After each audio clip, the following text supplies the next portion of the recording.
എല്ലാ ഉദ്യോഗാർത്ഥികൾക്കും ടാലന്റിന്റെ daily current affairs ക്ലാസ്സിലേക്ക് സ്വാഗതം. ഇന്ന് നമ്മൾ ചർച്ച ചെയ്യാൻ പോകുന്നത് 2026 മെയ് 13 തീയതിയിലെ പ്രധാന ആനുകാലിക വിഷയങ്ങളും അവയുടെ അനുബന്ധ വിവരങ്ങളുമാണ്. അപ്പോൾ നമുക്ക് ക്ലാസ്സിലേക്ക് കടക്കാം.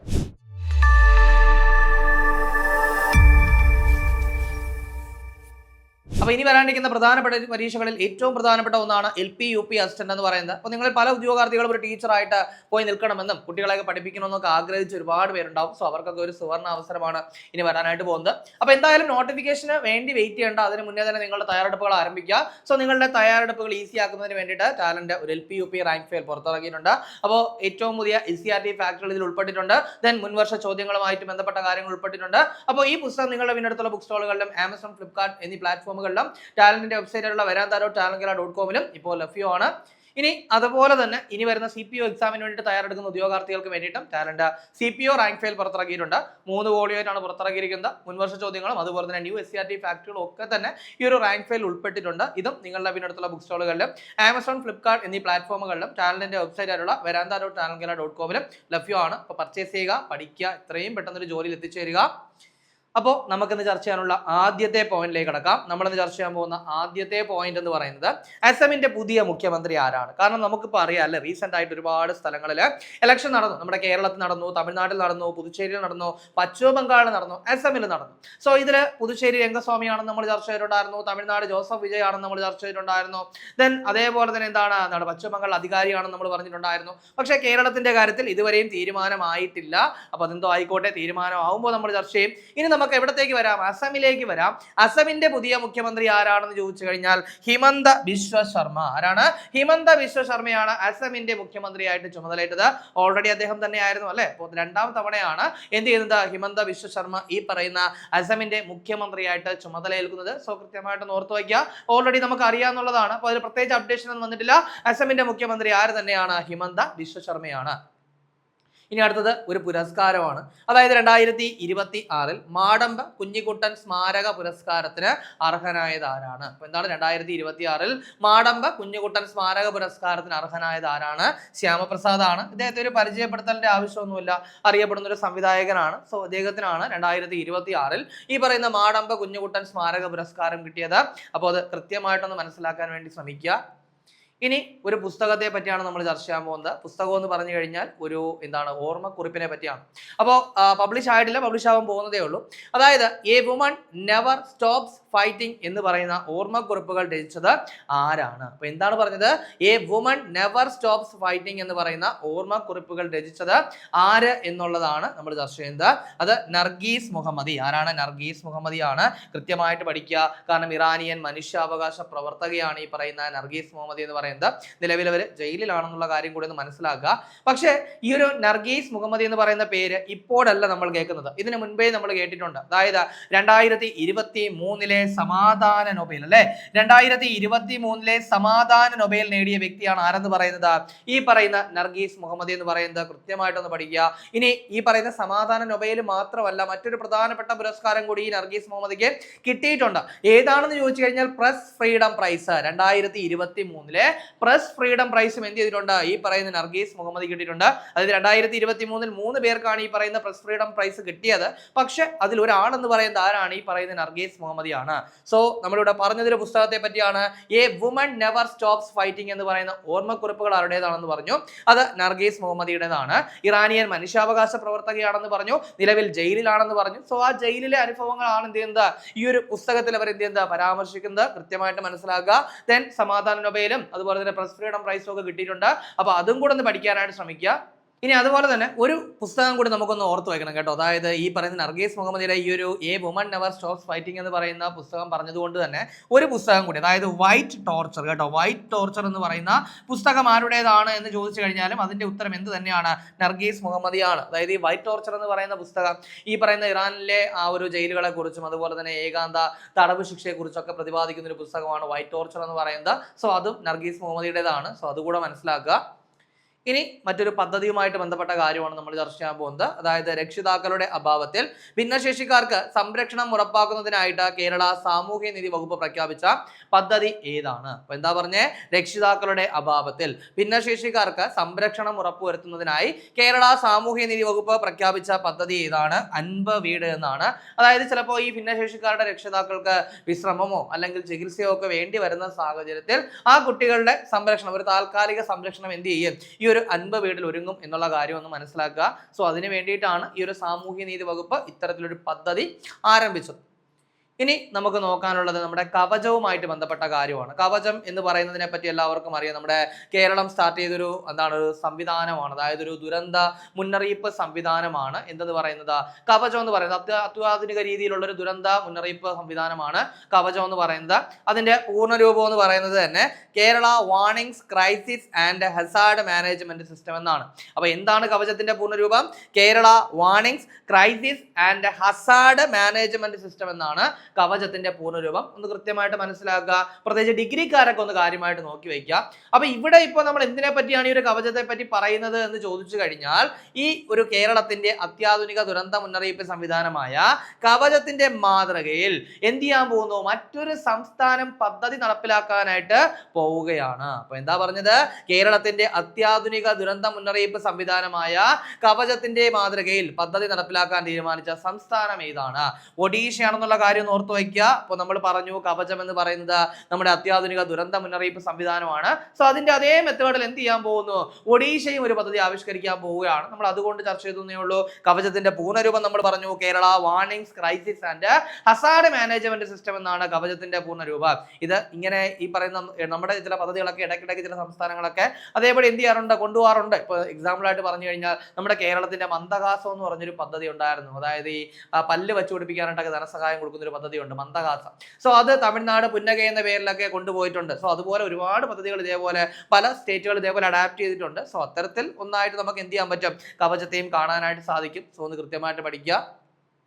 ഇനി അടുത്ത് നമുക്ക് നോക്കാനുള്ളത് നമ്മുടെ തമിഴ്നാടുമായിട്ട് ബന്ധപ്പെട്ട കാര്യമാണ്. കാരണം തമിഴ്നാടിന്റെ മുഖ്യമന്ത്രിയായിട്ട് സി ജോസഫ് വിജയ് അധികാരമേറ്റ കാര്യം നമ്മളെല്ലാം ചർച്ച ചെയ്തതാണ്.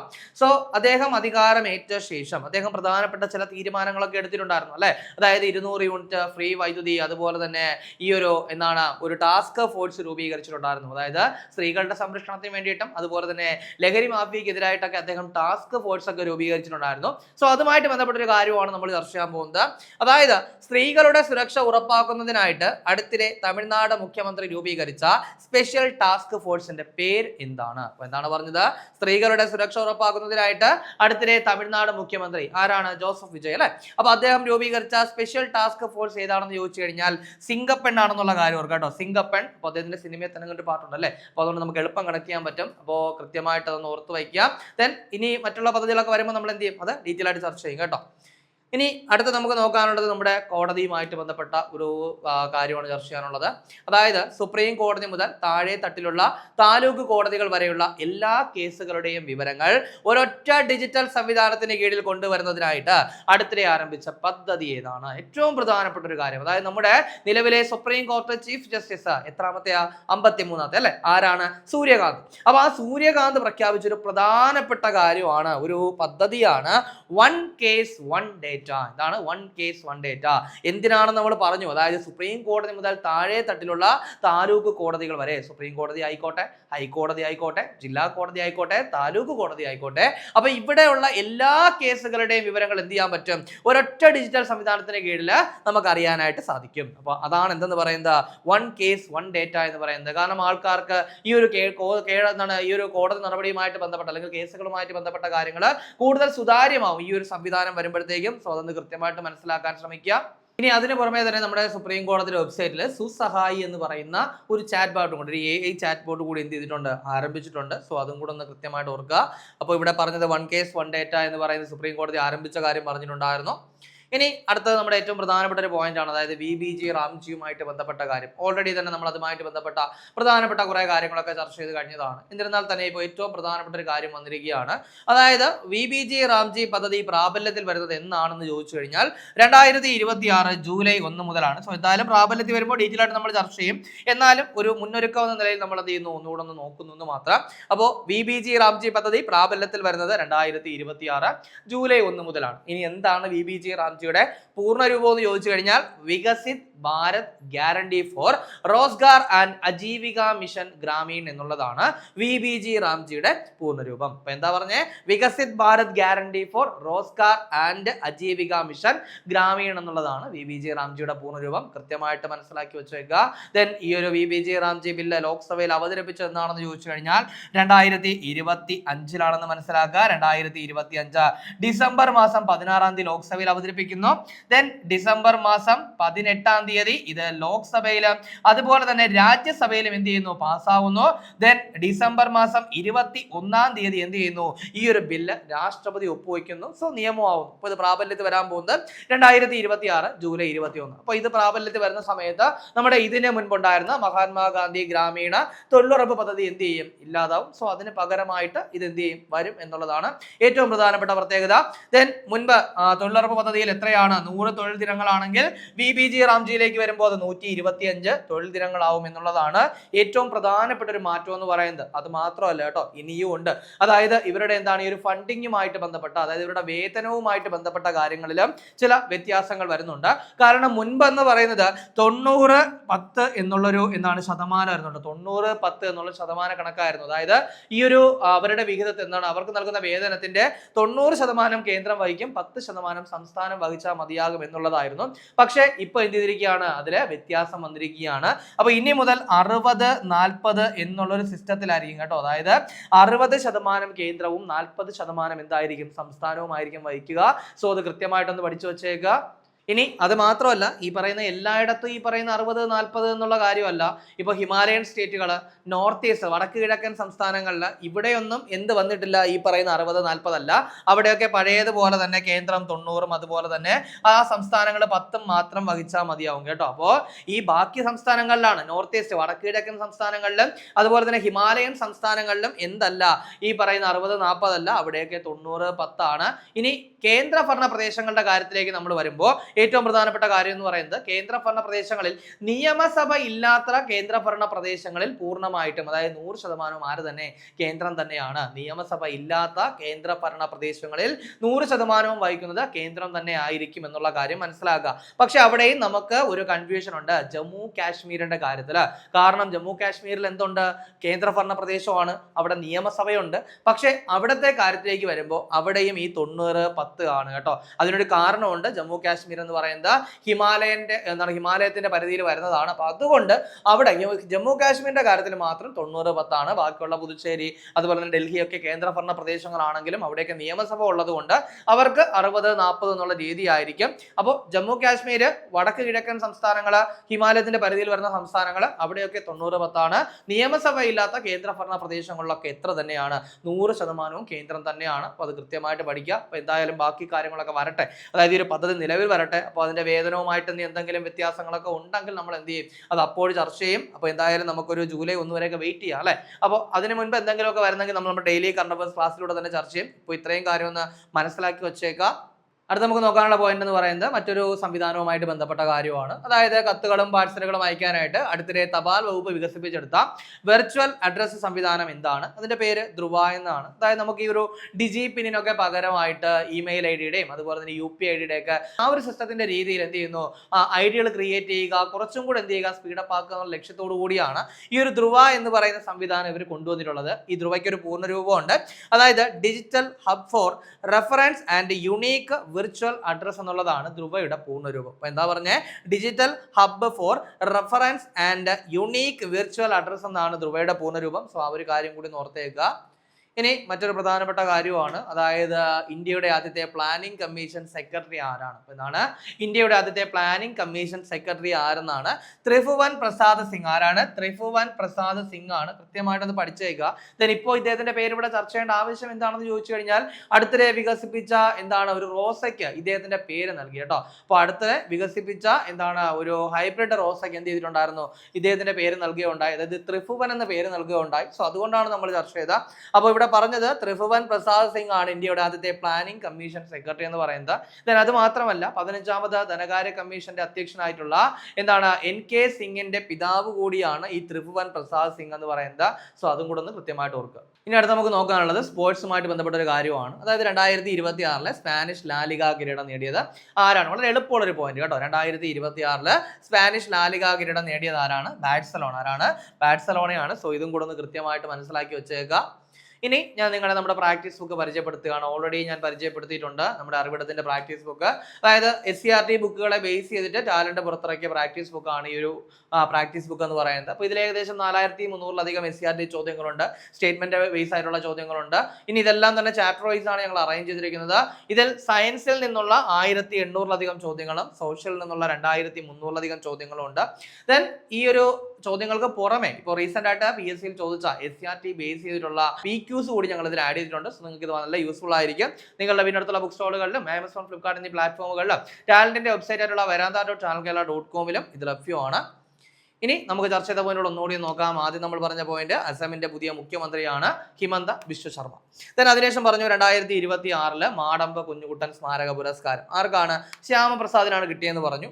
ദെൻ അതിനുശേഷം പറഞ്ഞത് A woman never stops fighting എന്ന് പറയുന്ന ഓർമ്മക്കുറിപ്പുകൾ ആരുടേതാണെന്ന് പറഞ്ഞു? നർഗീസ് മുഹമ്മദിയുടേതാണ്. ഇവർ സമാധാന നൊബേൽ കിട്ടിയിട്ടുണ്ട്. 2023 സമാധാന നൊബേൽ, 2023 പ്രസ് ഫ്രീഡം പ്രൈസ് ഒക്കെ കിട്ടിയിട്ടുണ്ട്. അപ്പോൾ അതൊന്ന് മനസ്സിലാക്കി വെച്ചേക്കുക. ദെൻ അതിനുശേഷം പറഞ്ഞത് രക്ഷിതാക്കളുടെ അഭാവത്തിൽ ഭിന്നശേഷി സംരക്ഷണം ഉറപ്പാക്കുന്നതിനായി കേരള സാമൂഹ്യനീതി വകുപ്പ് പ്രഖ്യാപിച്ച പദ്ധതി ഏതാണെന്ന് പറഞ്ഞു? അൻപവീട്. അതിനുശേഷം നമ്മൾ പറഞ്ഞ പോയിന്റ് എന്തായിരുന്നു? കേരളത്തിന്റെ അത്യാധുനിക ദുരന്ത മുന്നറിയിപ്പ് സംവിധാനമായ കവചത്തിന്റെ മാതൃകയിൽ പദ്ധതി നടപ്പിലാക്കാൻ ഒരുങ്ങുന്ന സംസ്ഥാനം ഏതാണെന്ന് പറഞ്ഞു? ഒഡീഷയാണ്. ദെൻ അതിനുശേഷം പറഞ്ഞത് സിംഗപ്പൺ എന്ന് പറയുന്ന ടാസ്ക് ഫോഴ്സ് ആണ്. ഈ ഒരു പേര് കേൾക്കുമ്പോൾ തന്നെ അറിയാം അല്ലെ, തമിഴ്നാട് ഗവൺമെന്റ് രൂപീകരിച്ച ഒരു ടാസ്ക് ഫോഴ്സ് ആണ്. എന്തിനു വേണ്ടിയാണെന്ന് ചോദിച്ചു കഴിഞ്ഞാൽ സ്ത്രീകളുടെ സുരക്ഷ ഉറപ്പാക്കാനായിട്ടാണ് ഈ ഒരു ടാസ്ക് ഫോഴ്സ് അവർ രൂപീകരിച്ചത്.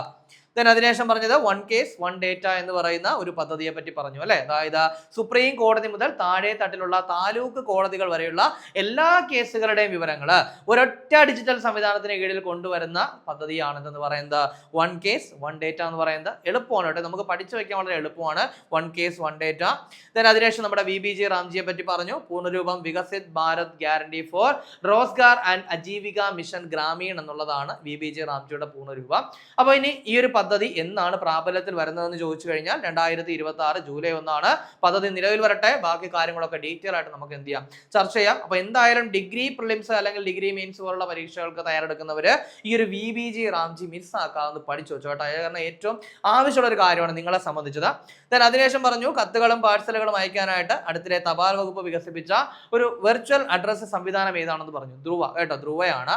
ദെൻ അതിനുശേഷം പറഞ്ഞത് ഇന്ത്യയുടെ ആദ്യത്തെ പ്ലാനിംഗ് കമ്മീഷൻ സെക്രട്ടറിയെ പറഞ്ഞു ത്രിഭുവൻ പ്രസാദ് സിംഗ് ആണ്. ഇദ്ദേഹത്തെ പറ്റി പറയാനുള്ള കാരണവും പറഞ്ഞു. ഇദ്ദേഹത്തിന്റെ പേരിൽ ഇപ്പോൾ റീസെന്റ് ആയിട്ട് എന്താണ് ഡെവലപ്പ് ചെയ്ത റോസയുടെ പേര് ഇദ്ദേഹത്തിന്റെ പേരിലാണ് നൽകിയത്. അതായത് ത്രിഭുവൻ എന്ന് പറയുന്ന പേരാണ് അതിന് നൽകിയത്.